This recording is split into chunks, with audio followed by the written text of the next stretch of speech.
1 week after the Metropolitan Council and Hennepin County approved the light rail route between Minneapolis and Brooklyn Park, supporters of the project are now working to get others on board with the plan, which faces stiff opposition from two key cities the trains would serve. Officials from both Crystal and Robbinsdale have voiced their concerns over the new route, which would bring light rail trains down the center of County Road 81. On Wednesday, officials from the Met Council and Hennepin County took part in a bus tour of the new Blue Line extension route.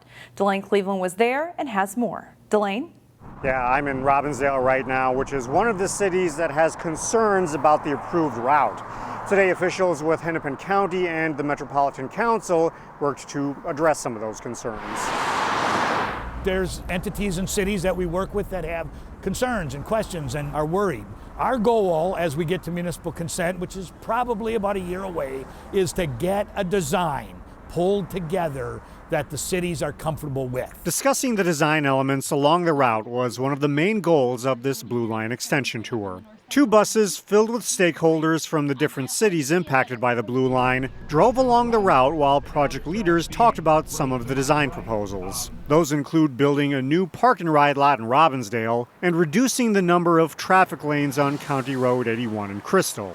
City officials in Crystal say more study needs to be done about whether 4 or 6 lanes is the appropriate design. We have consensus on the council that north of Bass Lake Road, 4 lanes might be adequate, but the traffic volumes and the patterns are different between Bass Lake Road and 100, and that's where our concern lies. Meanwhile, Hennepin County officials say they're not sure what will happen if they don't get municipal consent, because they've never faced that with the previous light rail projects. In Robbinsdale, Delane Cleveland, CCX News.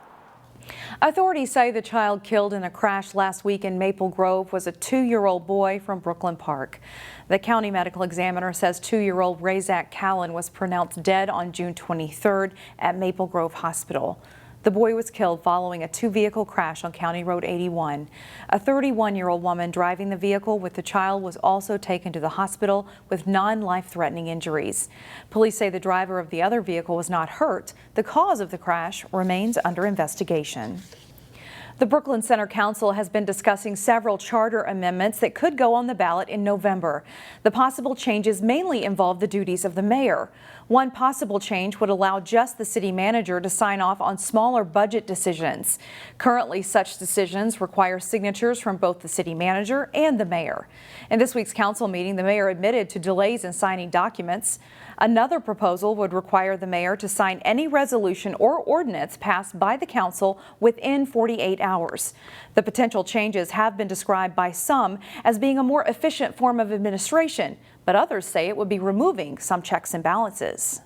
I think this is just done in the interest of more efficient administration, and it really shouldn't be viewed as being anything controversial, certainly not political. To take away the public accountability for how finances are spent in the city. The council needed to have a unanimous vote to pass the charter amendments, which they did not get. So now instead, the questions are expected to go on the ballot. He's helped keep Minnesota's 6th largest city safe for more than 30 years. However, Wednesday is the last day Brooklyn Park Police Chief Craig Enveldson will police the city. Reporter Sonia Goins has more on his 3 decades of service. About 31 and a half years, yeah.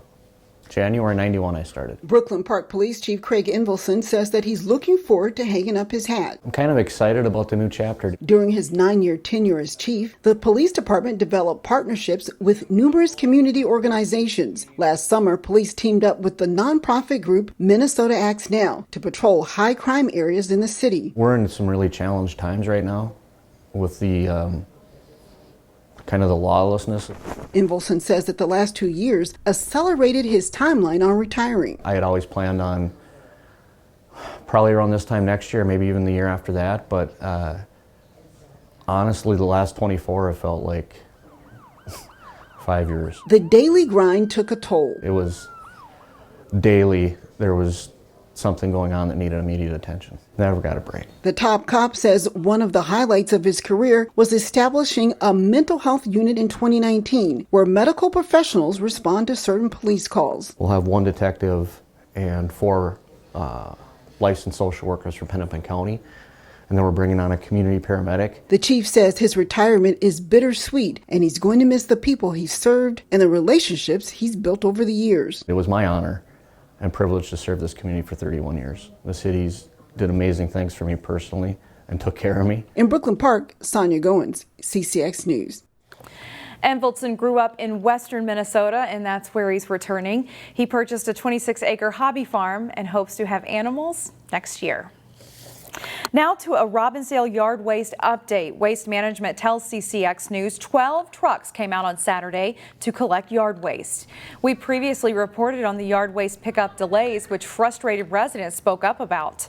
Waste Management says delays are the result of a driver shortage. The company did not tell us when typical yard waste collection will resume. Drivers from around Wisconsin and Minnesota, though, are helping. The temporary drop-off site at the city's public works facility is still open on Tuesdays and Thursdays. 23 dogs arrived to Golden Valley's Animal Humane Society after being rescued from a breeding facility. 15 adult beagles and 8 puppies were brought to the facility as part of a national investigation by the Humane Society of the United States. Humane Society officials tell us the dogs were used for animal testing before being rescued. I do know that beagles are used in animal testing because they're a very forgiving dog.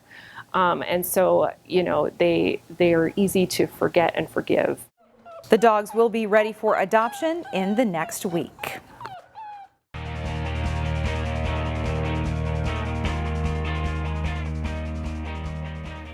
The end of the school year brings the start of a new chapter for graduating seniors and some coaches and administrators too. Longtime activities director at Cooper, John Oelfke, is retiring. Jay Wilcox has the story. For Cooper Activities Director John Oelfke, it's the final week of a 35-plus year run in Robbinsdale District 281. It's kind of bittersweet.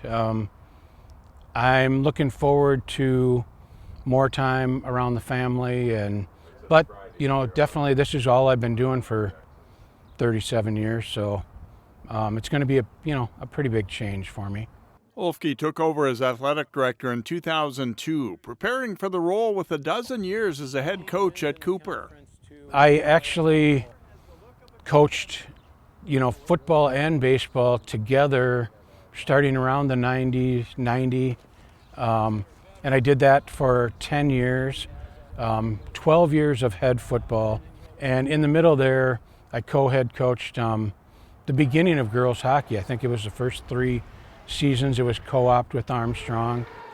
A highlight of John's career as a coach was taking Cooper's football team to the state playoffs for the first time in 1996.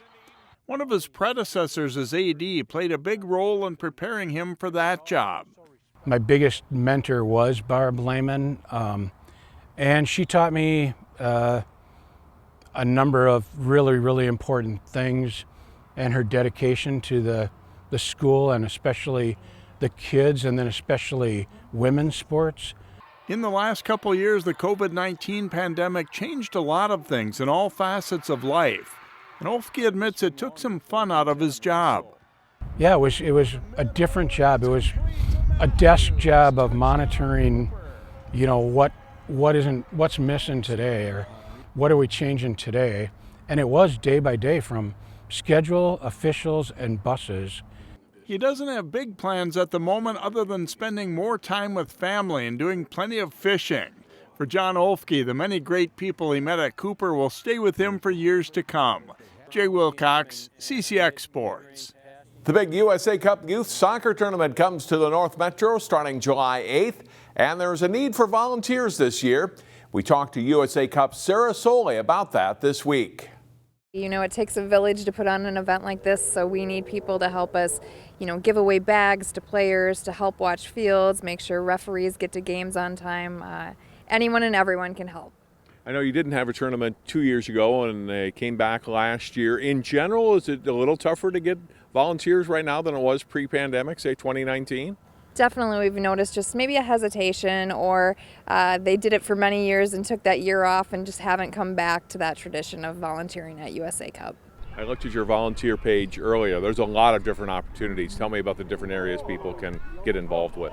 Yeah, I mean, there's everything from like helping with interpreting for, foreign teams to being out on a field, making sure games start on time, collecting game cards, giving player bags to kids, helping with the dances and some of the fun things like opening ceremonies. How many volunteers does it take to run this? Ideally, how many would you have? Definitely would be looking for a couple hundred. I think we're just over that 150 mark right now. So if we can get, some more volunteers out here, it will help everything go smoother. Is it just adults, or do you have sometimes students or kids volunteering? Yeah, we take adults of all ages. We have a lot of families who actually volunteer together. There are certain jobs that only those 18 and older can do, but pretty much we can find a job for anyone. How do they get involved? Yeah, if they go to usacup.org/volunteer, all the information is there. We'll hook you up with some fun swag, and you get to meet kids from all around the world. And we'll have more on USA Cup and the days leading up to the tournament late next week. That's all for sports. More news after this.